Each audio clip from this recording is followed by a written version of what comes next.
right, welcome to another episode of Piecing It Together, the podcast where we take a look at a new movie and try to figure out what movies might have inspired it. And today on the show, it is time to enter the Bone Temple. That's right, we are talking about 28 years later, The Bone Temple, a movie that is going to be towards the top of my list as we get to the end of the year.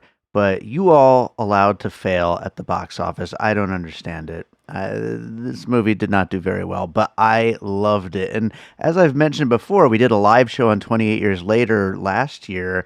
I was never even that big into this series, but I loved this movie, and I'm so excited to talk about it.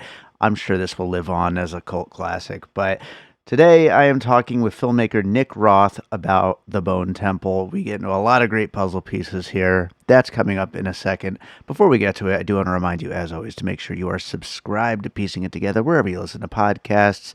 And you can follow us on social media at Piecing Pod. And with that said, let's talk about 28 years later, The Bone Temple. All right, it's time to enter the Bone Temple, and Nick Roth is here to join me on this wonderful adventure. How are you doing, Nick? Love a Bone Temple anytime. I'm so excited to get into this movie. I will just say right here at the top of the show, I was not a big fan of the 28 Days Later movies. Like they're fine. We all love Danny Boyle, but like to me, they were just more zombie movies at a time when I was kind of losing interest in the genre to a point. And I think 28 Years Later was a nice return to form. It was certainly a lot more interesting, but not 100% there. This one, I feel like the zombie movie is actually showing me something new. Like, I'm so excited about this movie. Where are you on the series as a whole before we start getting into puzzle pieces and all that? Got to tell you, saw the first one when it came out, but that was a very long time ago. Sure, yeah. And then I hadn't seen the others, so I went into this movie just like completely raw. And actually, was talking to a gentleman in the theater who was sitting next to me, and I was like, "Oh yeah, I haven't seen 28 Years Later." He was like, What "This are you is about doing? to be very strange for you." And Yeah. I was like, "I think I can roll with it. I can handle it." And he was like, "All right." Yeah, absolutely. I mean, well, and they handed the reins over to Nia DeCosta to direct this thing, so it kind of is like its own thing. And I do think that both of these movies are almost like, and I've been talking to some friends about this. Like, I'm wondering with the third one in the 28 Years Later series that they're like a sub series or whatever. I have a feeling it's going to just almost be more of a sequel to the first two movies than it is. Like, I feel like this is its own little self-contained side story, which I'm very happy for and very excited about. But yeah, maybe you don't really necessarily need to know everything except for there's a big naked zombie out there and there's a Ray Fiennes covered in blood and whatever, just doing shit. That's it. I think it totally worked. Like I got a great sense of the. I looked up afterwards. I was like, oh, Ray Fiennes, he's in the one before this. Yeah. Oh, okay. Yeah. Like, and I didn't need to know that anything more about those characters than this movie gave me, and I kind of appreciated how it just threw me into it, Yeah. having not seen the other one. So it worked great. Right on, right on. Well, let's start getting into some puzzle pieces, and we'll get into a lot of what makes this movie tick along the way. But what do you have for your first one? What do you think might have inspired this movie? Well, just as a short preface for this, the last time I was on the show, we were talking about Late Night with the Devil. Mm-hmm. So like, I love that I am like it feels like you're bringing me in for Satan related Sure. content. Yeah. Hail I'm just Satan. here. Hail Satan. Yeah. So actually, my first piece, and this is the one I feel most confident about, is Tenacious D in the Pick of Destiny, Fuck yeah. which is doesn't maybe leap immediately to mind, but then but like that performance of like throwing Iron Maiden on for Satan felt very Dave Grohl in Destination Pick a Destiny. It felt very just like of the Tenacious D metal Satan vibe, Mm-hmm. and I definitely think it owes like a literal there is a line to be drawn debt. 100%. It was going to be my first puzzle piece too, so that's totally fine. I'm glad you brought it up. Yeah, Ray Fiennes is one of our greatest actors of the last 20, 30 years. He's an incredible, very serious performer who takes every role serious, no matter how over the top it is, no matter how dramatic or comedic or whatever. I have a feeling he watched some Jack Black in Tenacious D and learned how to do some of those moves, some power slides, like all that stuff. Watch, like you said, Dave Grohl playing the devil himself and figured out how to make the devil entertaining and showman and all this kind of stuff to really sell this performance here. And for those who haven't seen the movie, I mean, first of all, you should see the movie before getting into an episode of piecing it together anytime. But in order to kind of placate the cult leader character, he has to. This character played by Ray Fiennes has to basically pretend to be the devil, essentially, and so he puts on this whole performance to Iron Maiden, the Number of the Beast, and it's freaking incredible. It's so much fun, and it's so just out of left field, and you're just like, I can't believe this movie's going there, and it's just awesome. And yeah, it's something where I also was thinking of Tenacious D because it takes the devil and makes him awesome but silly and goofy and scary, all three at the same time, and it's just something that's like a really fun kind of balance to pull off here, and I love that about this movie so much. But since you kicked it off with Tenacious D, I'll go to my other kind of silly one that I was going to throw in there. And this actually goes back to the Jimmies and the whole cult situation going on there. And I'm going to go with This Is the End. And I always think it's one of the things I remember most about that movie is Danny McBride when he's like, "We're cannibals now, homeboy." Like, like that reminds me so much of the Jimmies, and they're just kind of just little wannabe gangster characters that are basically post-apocalyptic cannibals at this point in this like ridiculous future. And 28 years later, the Bone Temple, it does have a lot of serious themes and big ideas, and I'm sure we'll get into some of that along the way, but it is in the kind of template of this kind of post-apocalypse that is so over the top and so crazy, and where the Jimmies have kind of gone with their leader is just this whole thing that is just so hard to imagine how they kind of balanced it between being too silly and being too violent, and like it just kind of lands in this place that's so interesting and unique and really actually has a story to tell, whereas that again, you haven't seen 28 years later, which is crazy, but 28 years later is this one story that like we're seeing all these new characters, all this new stuff happening, and then the last 5 minutes of the movie, just all of a sudden out of nowhere, we meet the Jimmies, and they're like a little bit even more over the top. They're like doing backflips and shit, and they're like slicing zombie heads off, and so like there was no telling where it was going to go from there, and where we end up going though in this movie is like super satisfying. Well, I'll throw out a puzzle piece that's a Jimmy centric one too. I thought you might actually be going here when you're talking about it, which is A Clockwork Orange, Uh-huh, sure. because rather than the funny version, it's the more serious version of a group of sort of like young ne'er do well, thick accented, costumed the Droogs, right? Like the group of Alex DeLarge in Clockwork feels a lot like a kind of model for Hmm. our main Jimmy here. Yeah. Uh, and the sort of like vaguely futuristic post-apocalypse. Like there's a lot that sort of overlaps with the movies as well. But like largely just like for this group, Yeah. I was thinking like there's very much a Clockwork vibe with the sort of like violence and almost sexual violence and like what is happening with this group. Absolutely, and I think that this movie, again, like we're talking about how over the top it is and crazy, and yeah, it is funny, and even though it's so dark and disturbing, but like it definitely has a lot on its mind about that violence and what it means and how society like could possibly get this far gone. And I think to go back to something like A Clockwork Orange, which has to be a major influence on this movie, and also to take it to their leader, played by Jack O'Connell, Jimmy Crystal. he is as fun as he is to watch. He is like a terrifying presence, and it's a really interesting balance. And this actor really pulls it off like super, super well here. So, yeah, I think A Clockwork Orange is definitely a great one to include. Um, I will take it back to Dr. Kelson and Samson as they are kind of bonding. Samson being this zombie who he is drugging so he can kind of learn about him and kind of study him and all this. And I thought a little bit of Swiss Army Man, a movie with Paul Okay, I see Dano it. and oh, why am I blanking on his name now? Harry Potter Daniel himself, Radcliffe. Daniel Radcliffe. Radcliffe, there he is.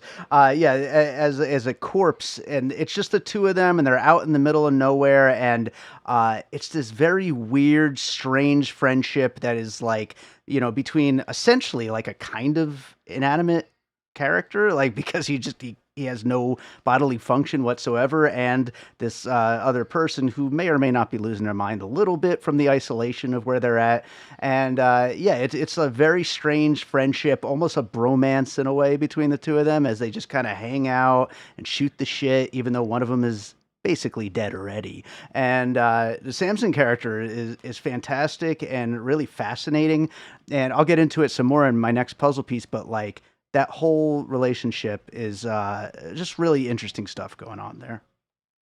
I'm glad that you went for that relationship because I kind of like I felt it like felt familiar, like scientist and like almost fully human, but I couldn't place any individual puzzle piece on this. I was like, that's Sure. not Island of Dr. Moreau. It's not like, you know what I mean? Like it's not, it didn't quite feel right for any of that. So I'm glad that you went there with those. Nice. Awesome. Awesome.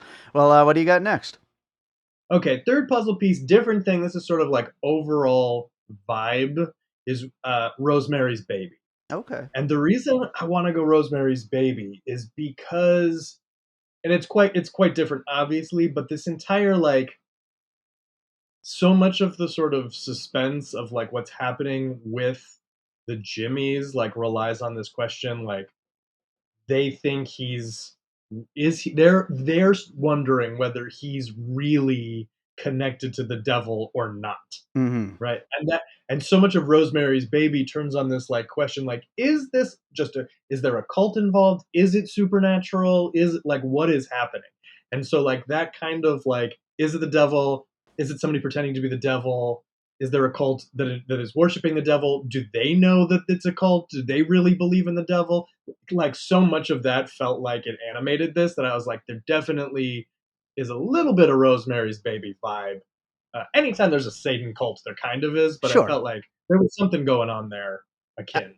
Absolutely, absolutely, and yeah, the idea of a cult leader like this that even his people are not really sure what the hell's going on with him. Like that is something that's so interesting about this movie because like it really kind of gets to, especially in the face of an apocalypse, a zombie apocalypse in this case, like what people are going to gleam onto. I mean, this movie, like I'm not a religious person whatsoever. I don't know about you, but like the idea of religion as just something where somebody kind of uses those big questions to take control over other people. Certainly something that's happened over, thousands of years of human history. And it's something that will continue to happen even in an apocalypse. And I think this movie really explores that in really interesting ways. Yeah, I think like and again, O'Connell's performance is like really compelling. He's Hmm. such an interesting, charismatic character to watch. But it's very like when they first when one of the Jimmies, I forget which one, it's not Jemima. Anyway, when one of them reports that she's seen the devil to him, and he like sees Fiennes for the first time, and he's like, huh. Yeah, he's like, Like, there's this oh great, like, shit. has he been bullshitting them the whole time, or does he really believe it? And then you come to find that yes, he definitely also has really believed it, and then realizes that this isn't the devil, but like really does have voices talking to him. And so it's like it's that ambiguity that you're kind of behind on in the story that like I felt very Rosemary's Baby about. Love it. Love it. So I will go to the other one I was kind of hinting towards to go back to that relationship again between Dr. Kelson and Samson. And that's going to be uh, Ridley Scott's Alien prequels, especially Alien Covenant. I There's a lot to this movie, and I think Alex Garland is a really great writer, and he is somebody that, when it comes to sci-fi, is really interested in exploring these like big sci-fi ideas. And the thing about Alien Covenant, love it or hate it, I'm on the love it side of things. That is a movie where I feel like we are learning some kind of weird secrets to a universe. It might not be our universe, but it's certainly to that universe. And there are things in that movie that almost feel like, wow, we get to see this discovery. Like we get to see this scientific discovery. And I felt that way a lot as he's like testing on this big giant like monstrous zombie basically, and learning how to control him, how to help him, how to solve what's going on inside of him. And like, yeah, it's a small part of the movie, but watching that I just found so interesting, and I thought it was done so well. And of course, Ray Fiennes, like he's as a performer, like he's just so damn good. And like seeing him just get excited at these little discoveries, I felt like I was along for that ride and learning about this stuff. And that's something with Covenant that I always felt was done so well, and I felt like a lot of people are missing in that movie is just all of the stuff of getting to see for the first time in history, of course, in a movie, but like in history, this android learning these things and teaching himself these things, like all that stuff with the David character played so incredibly by Michael Fassbender. I always found so fascinating because it's just this like glimmer of discovery through the performance, and you see it come through the screen. I feel like. I think they both definitely also like go into the catalog of like great performance and writing for a character who has to say a lot of things to with nobody else to talk to, Sure. right? Like Yeah. that it's really tough to pull off a why is he saying things out loud so the audience can hear him in this Mm-hmm. movie, and I think he does a great job here. Garland and Fiennes together do a great job of like making it not feel cheesy that he's like, "Of course you can't answer this question, but I'm going to ask you anyway." Yeah. Like that is so easily terrible. You know what Mm-hmm. I mean? Like that gimmick could fall off a cliff doing it one time and everyone rolls their eyes and no one cares. But I don't think you do that in this movie. I think it works. Exactly. Exactly. Well, what do you got next? All of my other ones are kind of like a little bit more like limited in scope where I'm like, I think this comes from this. Okay. Um, that rather than it being like a whole vibe thing. But it feels so pointedly visually analogous that I can't leave Game of Thrones Hmm. out of this because it's the sort of confrontation at the end where you have Jimmy Crystal versus the alpha guy. Both of those characters seem to so closely recall Khal Drogo and Viserys Targaryen from if you think all the way back to the first season of Game of Thrones. And if in the first season of Game of Thrones, Viserys, he's got that long blonde hair and he's sort of like very sharp and snake-like, very similar to Jimmy Crystal's look. Hmm. It's those two characters. It's Khal Drogo who looks, I mean, Jason Momoa type might have been what was written into the script, I think, Sure. for the alpha here, right? Like big, gigantic, dark featured, muscle bound, but also that like long black hair. It's Khal Drogo who kills Viserys in the first season of Game of Thrones by sort of like promising him a golden crown and then melting gold and pouring molten gold onto his head and killing him in this kind of spectacular ritualistic way in front of and like in the moment where uh the alpha sort of appears before the Jimmy, who's been sort of upside down crucified there. I was like, this is not just like, oh, they look a little alike. There's something that is like the parallel here, the visual parallel at least, because the characters are quite different, but the visual parallel is very striking.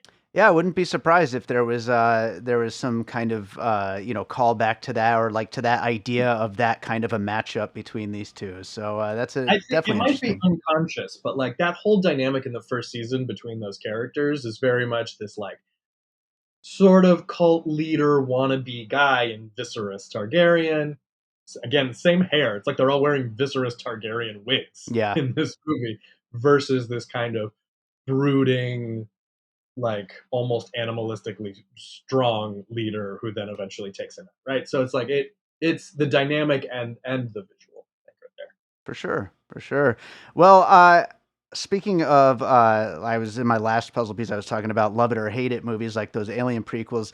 I'm going to go to the ultimate love it or hate it movie for my last puzzle piece here, and go with Star Wars: The Last Jedi, which I love. I am firmly in the camp of loving what Ryan Johnson did with that movie, and I feel like Nia DaCosta, in a way, is kind of doing a similar thing here, where it's like I'm taking this story that you guys love, and I do not care what you exactly want out of it. I have a really interesting story to tell and some interesting things to explore. And Alex Garland, of course, as the writer, is a big part of that as well. It's not just Nia DaCosta, but the two of them taking this world and these characters and this continuity between everything that's happened in the three movies previous, and just saying, that's all great, but we have this other thing that we want to explore right now. We want to explore cults. We want to explore fascism. We want to explore the devil. We want to explore all this stuff, and we know you want to see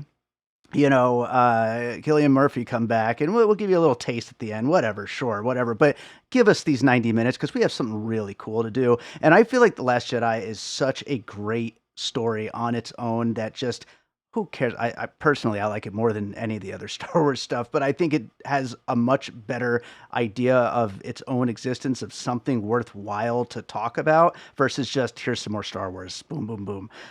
So I'm super, in on that whole idea of taking some, giant story that we all know and love, and everybody is like, it's got fans everywhere. But hey, guys, just cool it for a second. We want to tell a more interesting story, and I feel like that's something they're doing here. Yeah, it just felt like very much like a group of filmmakers who I don't know who to give what credit to, but like deciding they're going to do whatever they want to do. And Hmm. it didn't feel like it was like easy fan service or anything like that. It felt very much like, oh, this is a story somebody really wants to tell in a very particular way. Yeah. Uh, I always appreciate that as an audience. As a funny aside, the guy next to me what like gasped when he saw Killian Murphy Yeah. show up, and I had by then I had because I hadn't seen the previous movie and it had been 20 years since I watched the original. I forgot that Killian Murphy had anything to do with it, so I thought he was just gasping because it was Killian Murphy. Yeah. Like, Like, oh, wow, I want to see him in I all mean, movies. it's a pretty good cameo. I get it, but what a big reaction! I was Yeah. like, yeah, it's a good get for them. Yeah, good for them to be able to do that and make that guy Yeah. happy. But what other pieces do you have left? Okay, can I do a novel? Sure, why not? I'll tell you, I probably will not have read it, but you can do it. Okay, you probably won't because it's kind of obscure, actually. And I have two other sort of honorable mention movies I could do if not. But the novel that I think, and this is definitely not conscious. It's not like trying. It's not a reference. But the novel that has the most intense description of skinning flesh from a body Mm, alive that I've ever read is Haruki Murakami's The Wind-Up Bird Chronicles, mm, which is this Japanese novel from the mid 90s. Um, Murakami, a very celebrated Japanese novelist, probably maybe like one of the biggest, Japanese novelists of the last 50 years or so.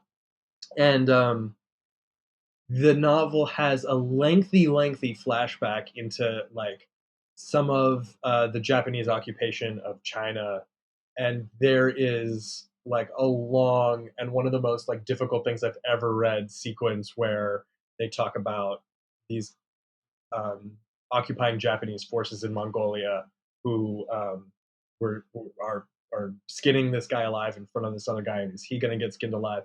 And so when I was watching mm. this the horrific scene here of the undressing of the shirt, um, the sort of like lengthy attention to detail in that scene, for me it like sent me right back to that novel in a very Sure. like visceral way. Um, and this isn't a genre that I've deep dived enough to have other references for like skinning alive. So Yeah. I just went straight to, I was like, oh my god, this is like Wind Up Bird Chronicles. Yeah, And sure. I felt like I was pretty confident you weren't gonna pick that one because it was pretty crazy. Yeah. So I thought I'll bring that to your attention. Very interesting. Maybe if any of our listeners here know of any other skinning alive content out there that they can reference as a puzzle piece, let us know in the comments. But yeah, no, it's an absolutely gruesome sequence, and like that entire barn sequence is just fantastic. And again, like it's like this movie is getting into some really dark, like deep shit going on here. Like it gets very, very brutal, but it's not what you expect from a sequel to this series, which is just like a kind of fun, over the top zombie movie. You know? Yeah, and it's like partly like that's just great because it keeps it pretty unpredictable. Like you Yeah, don't know where this movie is going. yeah, And like I'm someone who's always like trying to be like, can as a screenwriter, and I'm like, do I know where this? Can I predict the third act at in the second act or whatever? And like I didn't know whether Kelson was gonna booby trap the Bone Temple to get them or put on a show or what. Like I didn't exactly know where it was going. Like that Jimmy Crystal's gonna get his one way or another because yeah. they're telegraphing hard how bad he is to make you want him to get it. But you don't know how it's gonna go down. You don't know whether it's gonna be his own people or not. You don't know. You know what I mean? Like it's very fun to watch how this plays out. Totally, absolutely. Well, you know what? You said you have a couple of little references you wanted to also throw in there. You might as well throw them Super tiny. So honorable mention, A Quiet Place 2, in. Okay. especially for the bunker design. It Mm, just like the lighting and the production design of Kelson's underground lair felt very A Quiet Place to me. okay. And the other one that I just wanted to throw out was, and you almost went here earlier with This Is the End, but I wanted to throw out Shaun of the Dead Sure. because especially at the very end of Shaun of the Dead, when Nick Frost's character's name I forget is a zombie, but like he's just got him chained to the couch to play video games or Yes, whatever. exactly. That I almost went with this instead of Swiss Army Man, but I went with Swiss Army Man because it was the full movie. But yeah, I think you're right on Swiss Army Man being like the better comp for this. But I did think, of course, of the end of Shaun of the Dead when I was watching the interaction between the a placated zombie and yeah, the scientist. love it. Such a great movie. Well, yeah, I think we got into a lot of great stuff here for the Bone Temple. Any closing thoughts on it before we move on? Uh, no, this was fun. It made me want to go back and watch the rest of the series. Yeah, yeah. I do need to rewatch them before the third one comes out, especially since I don't remember a single thing that happens in the first two. But I will say, 28 years later, it's an interesting mix where everything that has to do with what we're getting in this one is like really good. So I'm really glad this movie continued like the Dr. Kelson story and the Samson story. But the rest of it with like the Aaron Taylor Johnson character, all that stuff's kind of whatever, you know. But so it's a mixed bag, but it's definitely worth checking out overall, especially if you like the Bone Temple. So I would definitely recommend it. But yeah, I just am so psyched at how good this movie turned out, and it's not every day that you get like an outlier in a series where they just try something completely different. And I just think that that's something to be celebrated here. And also, something to be celebrated is Nia DeCosta getting to make a good movie. Like she hasn't really gotten to do that in quite a while. So excited about that. But yeah, I think it's a good place to wrap up the Bone Temple. You have an interesting project going on right now. Tell us about that. Well, so my project is moderately interesting. I directed a pilot. It's an independent pilot. It's a sketch show. Very funny. It's called The Scott and Jeff Show. But the more interesting, like relevant thing that I wanted to like tell you or talk to you about or get feedback on is just like the idea of independent television, which is kind of like non-existent at the moment, right? There's Yeah, this huge world of independent cinema, but independent TV never really has existed, mostly I think because of like technical and financial limitations for sure. television that largely don't exist anymore. Like there isn't a pilot season. They're not like, it used to be like, well, we only have 4 slots on Tuesday night for a show. Mm-hmm. Right. So it was a very different structure of how things would get greenlit and made and financed for TV. And now there really isn't a big difference, right? Like in like the structure beneath these things. So why isn't there independent TV? Anyway, so one little piece of like that is that there aren't there aren't television festivals like there are film festivals, right? There's lots of film festivals that have a television component, but there aren't like dedicated TV festivals, which is to say that there aren't a lot of ways connecting like independent producers to buyers and streamers and places for something to go, right? Sure. Like, yes, you can make your own thing and put it on TikTok, put it on YouTube, but that's like a web series. That's very different. There's nothing between that and then like this got made by a studio for this television distributor at a very high budget, right? Like there's no middle ground Yeah. in the way that there is independent cinema. And so like so when I finished making this very silly sketch show, which like spoiler alert, like the sketches, there's a bunch of sketches about a guy who masturbates so much he gets his own hand pregnant.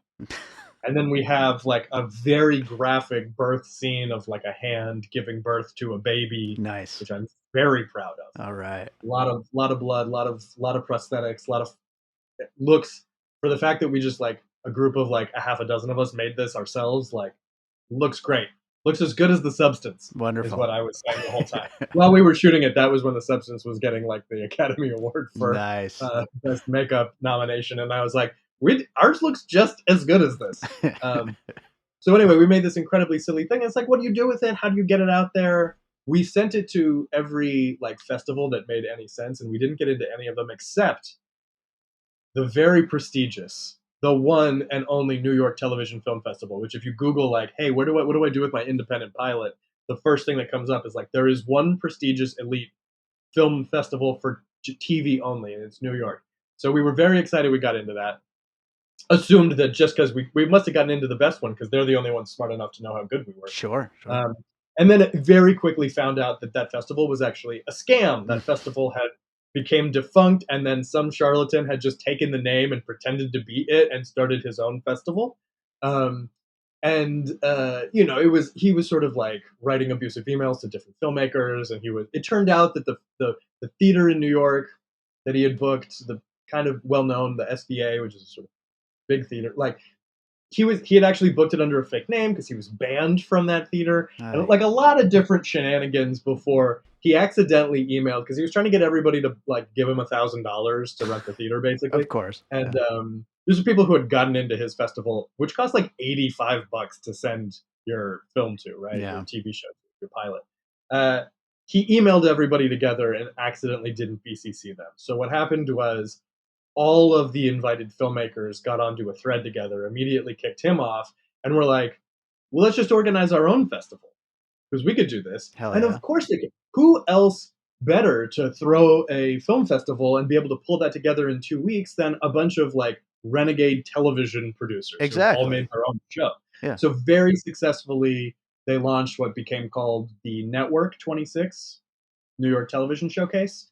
And like booked the theater out for a whole weekend, sold hundreds of tickets. I couldn't make it to New York, but the two lead actors from our short went out there and like said it was a huge success, sold out crowds, really great. And if you think about it, like of course pilots are make perfect sense for a festival format because they're kind of the exact right length to put a bunch together into a block. Sure. They're gonna usually be like one cut above like short films on average. Not that there aren't great shorts, but like we've all been to film festivals and seen a block of shorts and they're very uneven or they're all bad or whatever because you can make a short and it can be bad. If you're going all the way to the like, I am making a pilot. I have a whole idea for a TV show.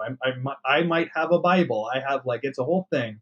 It's like a little bit higher expectation. Well, and also for the viewer, for the people who attend that festival, there's the possibility that there's going to be more of the thing they're about to watch. It's not just some random short from some random filmmaker that who knows if they just made a short and that's the end of it.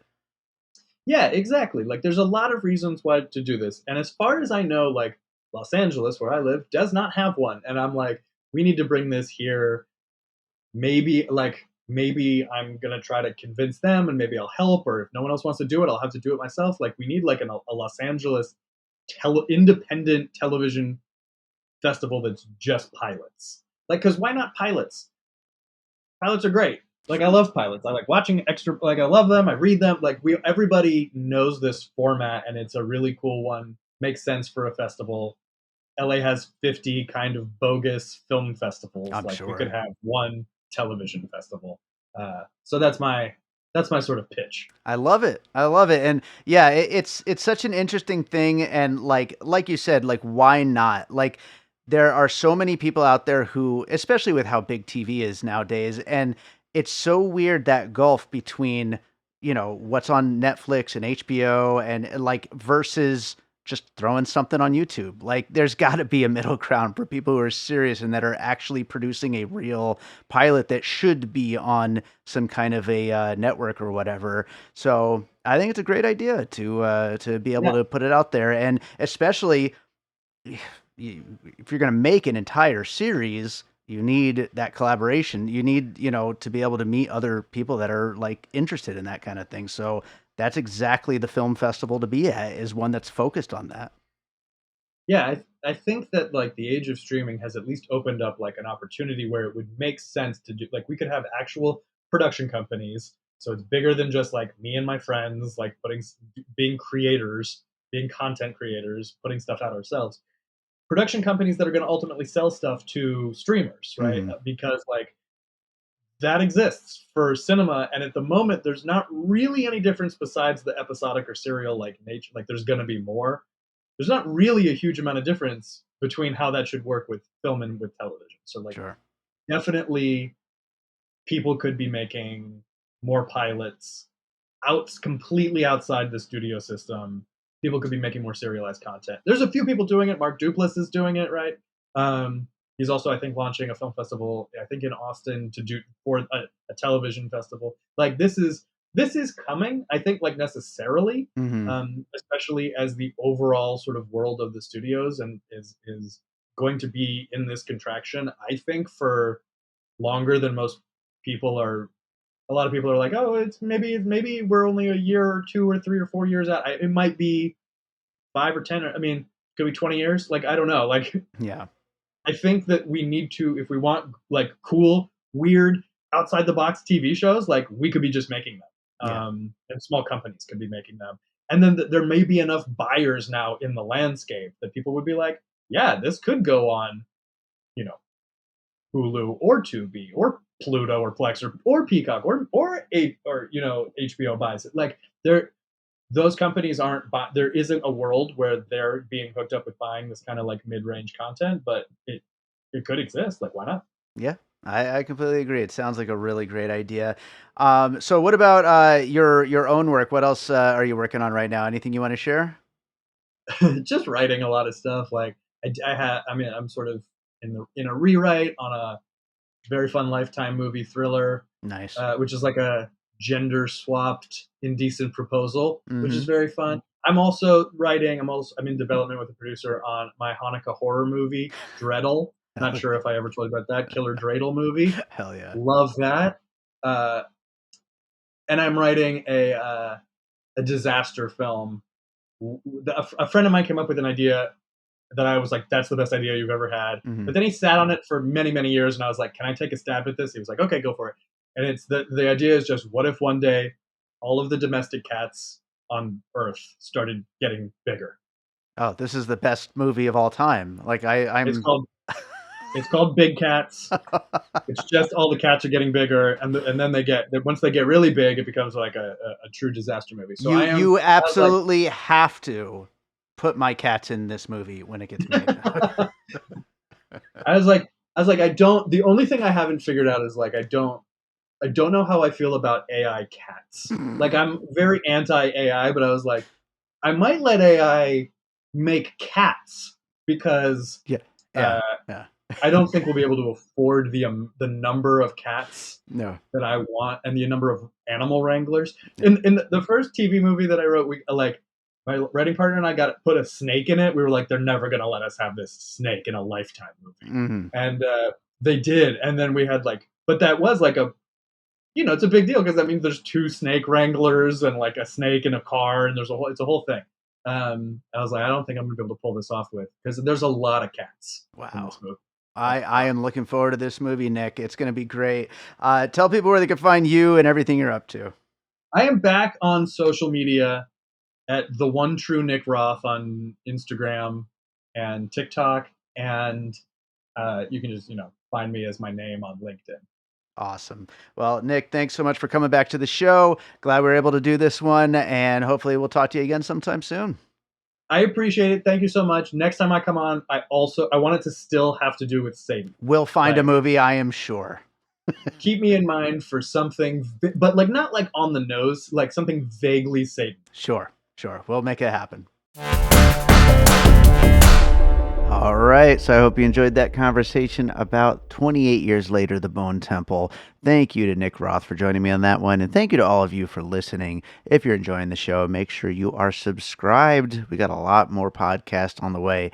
Well, at the time that I'm recording this one, actually, we've got like 7 episodes. I don't know when this one's going up, but 7 episodes already recorded. So there's always a lot more podcasts on the way. So make sure you are subscribed wherever you're listening. You could also follow me on social media at Piecing Pod and join our Facebook group, Popcorn and Puzzle Pieces, a really fun community of film lovers who just love talking about movies without any of the internet riffraff. It's just cool people who love to talk about movies.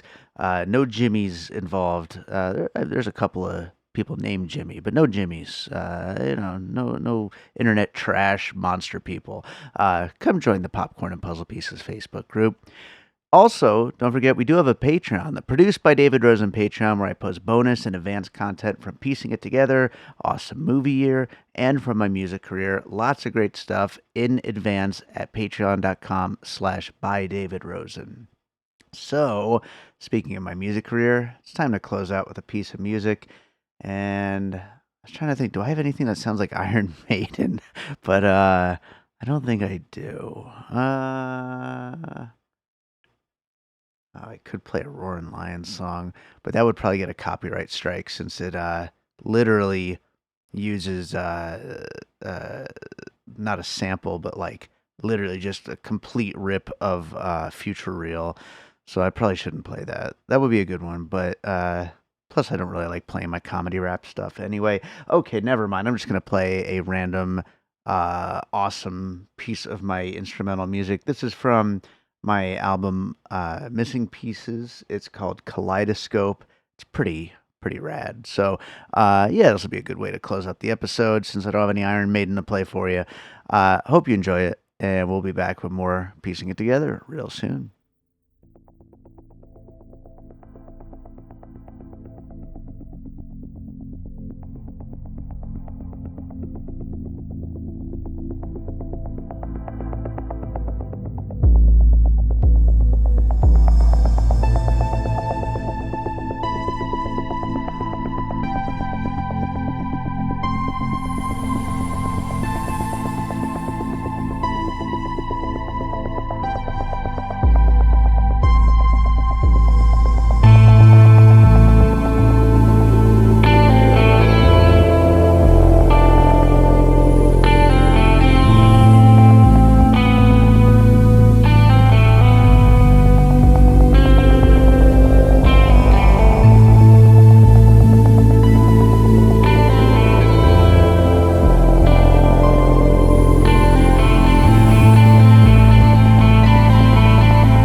An All Points West production, produced by David Rosen in Las Vegas.